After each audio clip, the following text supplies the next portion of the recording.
Today is Wednesday, January 4th, 2023. Gonna do this as quick as possible.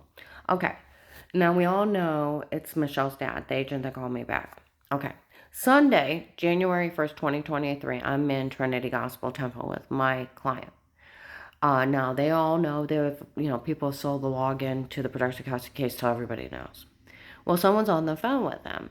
He said that agent said that he's telling people he stole all her money because she was faking she was sick and faking when she got well. Well, that poor family was grieving. Then he left her up there to die and let them do whatever they wanted to her to teach her a lesson. That's not funny he said that. You're right. It's not funny. Well, he's playing into the brainwashed occult people. In around 2000, 2001, I had endometriosis. Okay. I had cyst. Okay. And I had, several surgeries. I even had burning treatments trying to burn them off. Okay. Suffered really bad. Ended up doubled over. The doctor thought it was my appendix and ended up taking my appendix out. Okay. And then I had, they had to go through my stomach and fix several damage that was done inside. Okay. Have a lot of scars around my belly button and in it. Okay.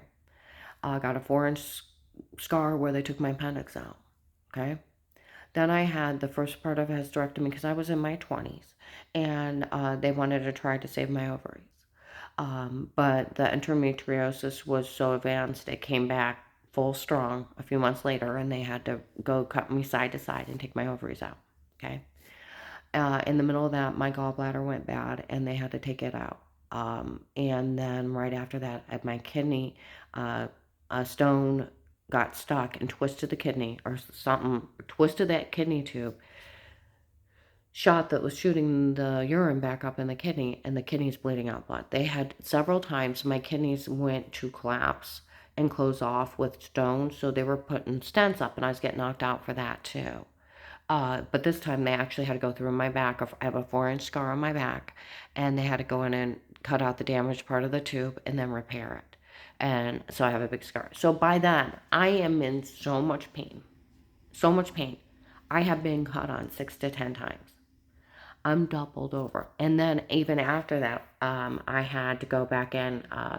They thought I had a tumor, and here it was a collection of scar tissue causing a hard knot, and they had to go in and remove it. Okay, pain off the chart. Pain off the chart, which leads into chronic pain, which leads into fibromyalgia. Common phenomenon for going through something horrible or a lot of surgeries or a traffic accident. It throws your body into chronic pain and autoimmune. Okay. Now I do have degenerative joint disease. Okay. I still have it. Maintain it with exercise and movement. And one doctor thought I had already. Same thing. 88% of the people maintain it with what? Exercise and movement, and it takes the swelling and the pain out of your joints. And because it builds up the muscles and that. Okay. Well, here I'm in so much pain. And to have fibromyalgia, you have to have like 12 trigger points. It's where you have knots in your muscles. I'm going to Cleveland Clinic, seeing a rheumatologist, end up in pain management. Do not ever go there. Don't go there. They're witch doctors, at least they used to be. They were taking steroid injections. I had 30. Up and down my back. They would take once a month and stick those knots and break them apart. You just sit there. Okay? You know what happens when you put that much steroids in your body? You gain 100 pounds. And then they started raising different brain levels. They started doing this, trying to get me out of pain. Do you know what happened? I started swelling. Did they smart enough to pull me off every medication and try to find out what I was swelling from? No. You know what they did? They added more medication. My thyroid stopped working from the swelling. My adrenal gland, they added more steroids of all things. I had to take on a daily basis. My heart got off a couple times. I was on calcium blockers and was in the cardiac ward. I suffered horribly. I had nitro pills at home. And I was seeing orthopedic doctors. My legs are so swollen that my knees are starting to swell out of place, pop out of place from this, just a swelling. So he ordered braces and then some canes to move around because my legs and my feet are so swollen. Well, somebody had told me about this one doctor, said, well, he treats pain with pain and people get better.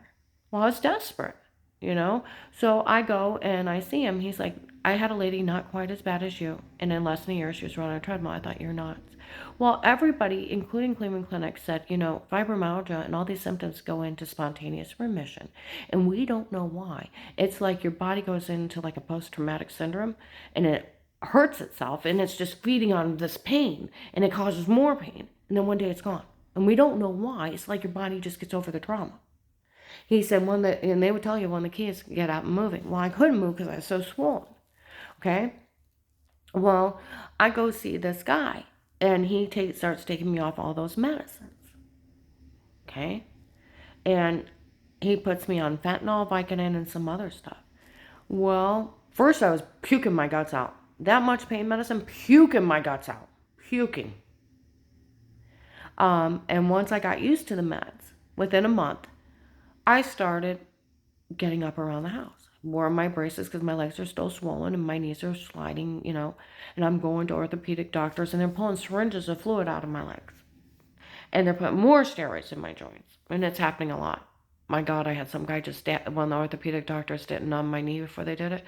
I looked at him and I screamed, and he called me a baby. I said, give me that needle and I'll put it in your knee and we'll see who's the baby. The nurse started laughing and said, nobody's ever talked to him like that. I said, somebody needed to. That hurt. He put it right in my joint. So I suffered for years.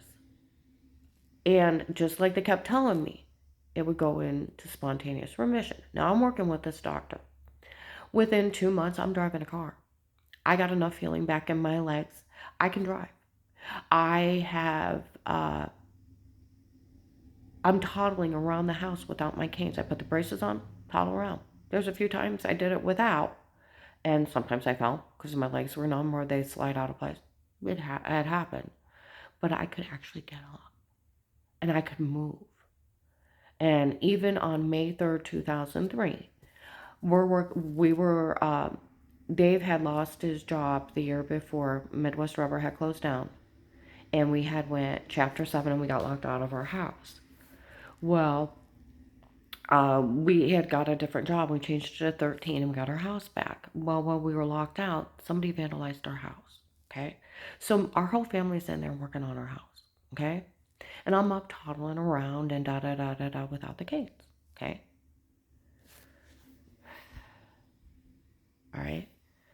Well, later that day, Brian Laney showed up and he's like, Phil and Tyler were in a car wreck. And I'm like, they're in a car wreck. He's like, they're both dead. I'm like, they're both dead. My whole family's like freaking out. Okay. And he said they were late for a baseball game, and Phil ran a stop sign and a semi hit him. And we're all sitting there in like disbelief and horror. Okay. He said the other people from the church seen the accident, and they started calling Harold Strange, Brother Strange. That's what they call him. And said, and they told him what happened, called him a liar, called him filthy names, and hung up on him, and they were too afraid to call Vega. So the hospital, they had to wait for the bodies to get there for the hospital call because they were so afraid of this cult leader. I'm like, you're kidding. Because they're so controlled, they were so afraid of him. He called them names and then called them liars. And they're begging this bastard for help because they're too much of children to pick up the phone and call Ron. And he's telling us how horrible it is. Okay. Now, this is May. I'm already toddling around. I'm already driving. I'm already getting better with this guy's help. Like he said, he told me, when I put you on pain medicine, he said, I don't want you to go out and start exercising. He said, what I want you to do is I want you to move. He said that I want you to try to move a little more. Then try to move a little more. He said, and as you start to move a little more and a little more and a little more, he said, those muscles will relax. He said, because right now they're so tight. We put any pressure on them, they're going to tighten up more because they've been tight too long. But if you really move them, they'll start loosening up. You move them a little more. They'll loosen up. And before you know it, you'll gain muscle tone. He said, we can get around to exercising. He said, I had that lady running on a treadmill in a year. But you got to get past the being tight. So here it's been months I've been working with this guy, okay? Out driving, toddling around the house, with and without the bracelets, okay? So about, July, nothing to do with nothing. I went into spontaneous remission. 80% of fibromyalgia patients go into spontaneous remission. You get so far of loosening up and then it just disappears. It's a common phenomenon. You take 100 people, 80% of the people with fibromyalgia go into spontaneous remission. And the other side effects I was having was from all those medications. Once I got off the medications, my thyroid started working again. The swelling went down, my adrenal glands started working again. And it just took time. And then it took me 6 months to get all the way well. Now, did I have anything to do with Phil and Tyler's death? No. We were 20, 30 miles away. That he ran a stop sign and semi hit him. Killed them both. Paid for it with his life. He's a lovely man and Tyler was a sweetie. But strange being a cult leader. To control people. She was faking she was sick and faking she got well. To hurt Ron while he was grieving. He played on those people's hysteria that those people were dead.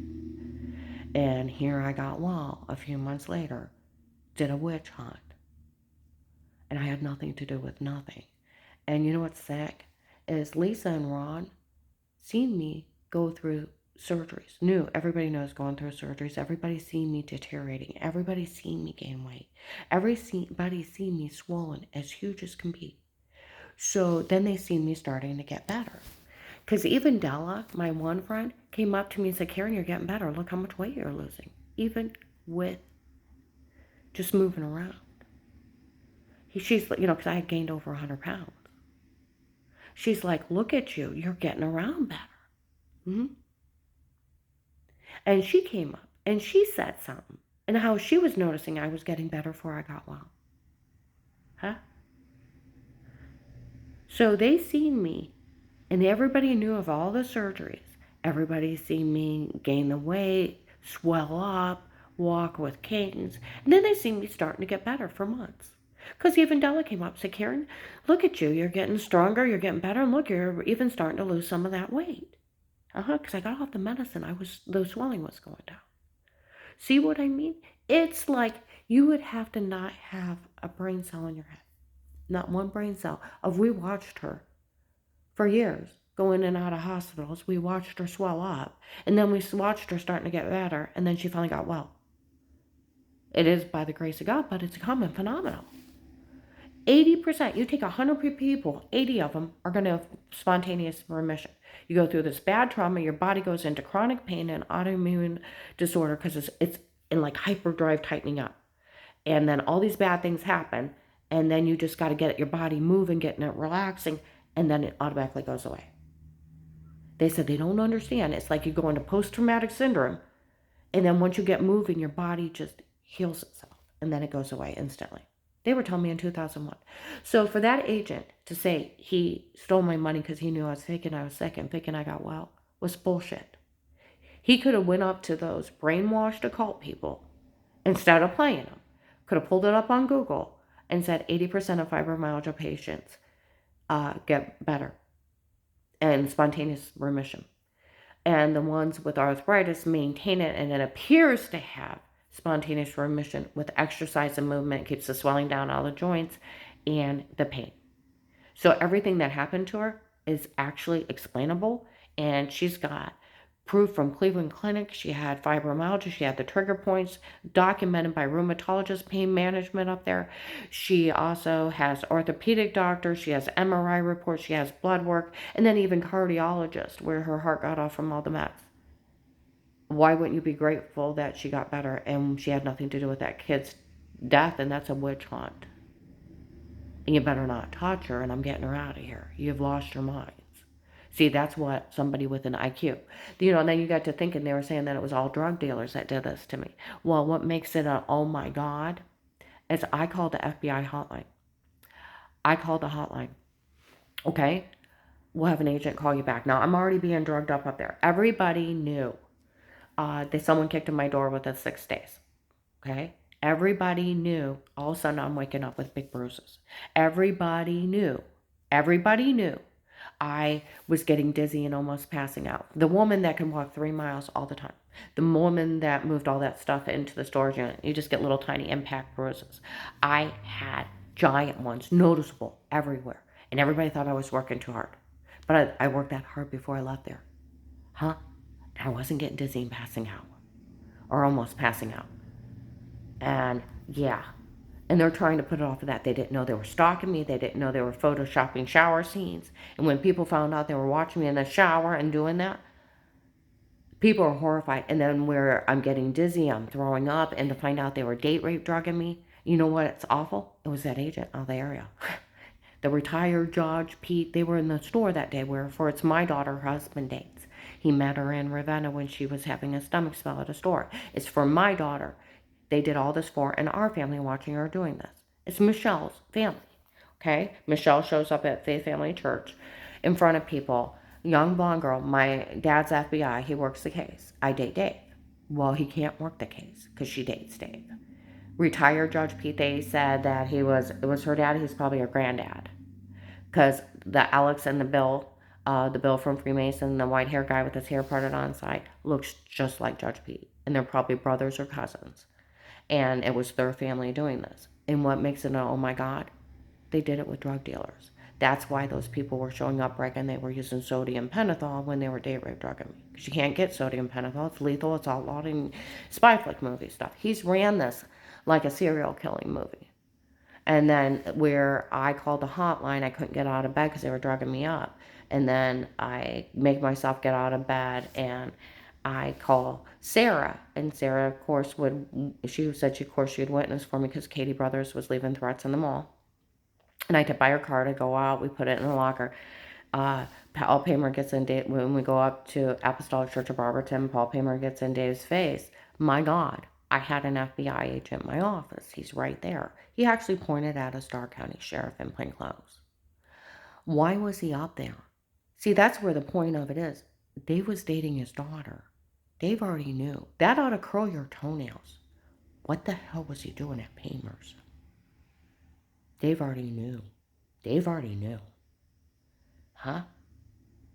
So, and I walk off, Dave comes out, and we get in the truck, and he screams at me, swings at me on the way home. Next day, I have to call that agent back where he had left a message, and I tried to tell him what happened at Huntington Bank where the guy threatened to knife me and the lady's getting paid to stalk me and the banker's yelling at her to stay out of it. And it's a big fiasco in there and they walk off together. He calls me a liar. And he threatens to arrest me if I didn't say I was lying. And I'm like, what? And I've already been drugged up. I'm crying. I'm hysterical. And you don't process right after you've been drugged. Amnesia drugged. You don't. You're sick. You're dizzy. You don't process. The normal me would have hung up and called the hotline back. But what? And he's like, you either say it, I'll put you down. He's threatening me until I say it. And then he's sick bastard. Sick bastard. He's very sick.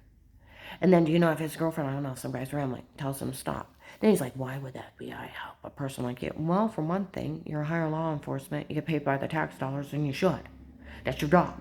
Because failure to protect is abuse and misconduct. And you lose your badge for saying that. And for threatening me. No course confession is admissible. And you just lost your badge with that. And for telling on me. And he makes me plead for my life. Well, why would, and I told him about, my brother-in-law Craig that died working for the government. Oh, fine, we'll help you. Now, the whole thing of it is he wants me to be demeaned. He wants to think he has control. He wants me to be too afraid to tell on. That's what the whole thing of it is. Then he lists me, I'll list you informant. Okay? He said, nothing, I'm going to give you $5,000 a month. That's what it comes with, $60,000 a year for life. Okay? You have a life of peace as an informant. Nothing legally stated, dated against you again. Only for you and only for you would we ever do this for. We'll always put it back to the traffic ticket. Even when you tell. You can't be legally charged for anything again. No man will ever touch you. Da da da da da da da. And we'll have money move out when this is over and da da da. I'll pull you out. He makes me everything that goes with the witness protection program. And it's for life. And the only reason to be in there is being a witness or a victim of a crime that you witness for the government and for your testimony only. Testimony only. They protect you and they give you all those things so they don't kill you. That's it. He can't add to the law. He can't bend the law. Okay? He said, but if you tell someone, I'll list you crazy and no one can help you.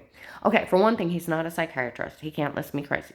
And another thing is failure to protect is abuse and misconduct. He can't tell anybody they can't protect me, and he can't tell me he can't protect me. He's bullying me. Badgering laws, Department of Justice 1729.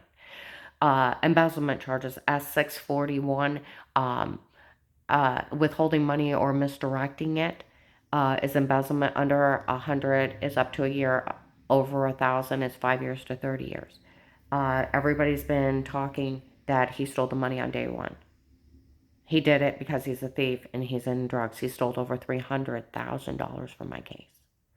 And what's scary is he went to Paymer. And what if he's setting it up to do more people and put them in the witness protection program? They were down here, that Alex and all them were down here in big $80,000 trucks. This case bought it for him. This case bought it for him. Out of them stealing. Everything's been about that money. And then he sold the police login to regular people. And so he's run it like a reality show. And the people were talking, they paid $25 a pop to watch this terrorism. So they let these people hurt me and terrorize me to keep up in the ante. I remember two young guys with brown hair. January 19, now my phone's tapped, you'd find it. Said, tell them to stop telling people they're going to kill them. We're going to take everything ourselves anyway. And they were in the mall bragging how they were going to steal everything. These people are nothing but drug dealers. And what makes it, oh my God, an agent out there. I didn't even believe it was real. When I caught Dave outside on the phone threatening Dixie and the baby, I Googled where he said he was in the FBI task force in the courthouse of Canton. I found him. I found him. The lady answered the phone, yelled out. I found him. He was very real. That's where the Massillon police talk about the case. That's where the Stark County sheriffs are. You interested in working Karen around the house? That's what the police call it, or they call it Karen's will. Yeah. See, he can't bend the law and twist the law to his evil will and make it into something it isn't. He can't add to the rules. He can't take away from the rules. He can't work a case with a conflict of interest for his daughter, and that means he's the one that took the 25 grand. And he played with these occult people when he could have looked at them and educated them with a cell phone. It took me a moment where they told me spontaneous remission fibromyalgia, 80% of the people it happens to. He could have corrected them in a moment. And that means all these people that said they were going after me for Vega, not one of them were investigators, because they actually have an IQ. They could actually have pulled my medical records and said, oh my God, this woman suffered like hell. Good thing she got well. And it's a common phenomenon that it all corrects itself in time. But she lived through a lot. And they could have educated the cult people that are brainwashed. It's one thing when you're a brainwashed occult person, and it's another thing when an agent that's educated plays with the cult people to steal money from the federal government and embezzle over $300,000. And, that's where my daughter-in-law, Dixie, she's like, I couldn't understand why our people like Michelle and her family would even involve themselves in any of this for Dave just to go out with someone else. And she said, and for them to even help out for anything. And I told her how, well, you know how I almost was carjacked and Dave took off. She remember him laughing about him leaving me? Yeah, I remember that. Do you remember Katie leaving threats in the mall? Yeah. Do you remember following him around? She said that was linked back to the church. I said in the attempt to break in, he told the Perry police they knew where the security system was. She's like, oh, geez. I said, do you know they were supposed to put me in the witness protection program and move me out? And he stole the money. She's like, Karen, is that what happened? Is that why they were involved? She said they stole. Is that why they were involved? I said they embezzled all that money. She said I couldn't figure out why they would involve themselves in any of that.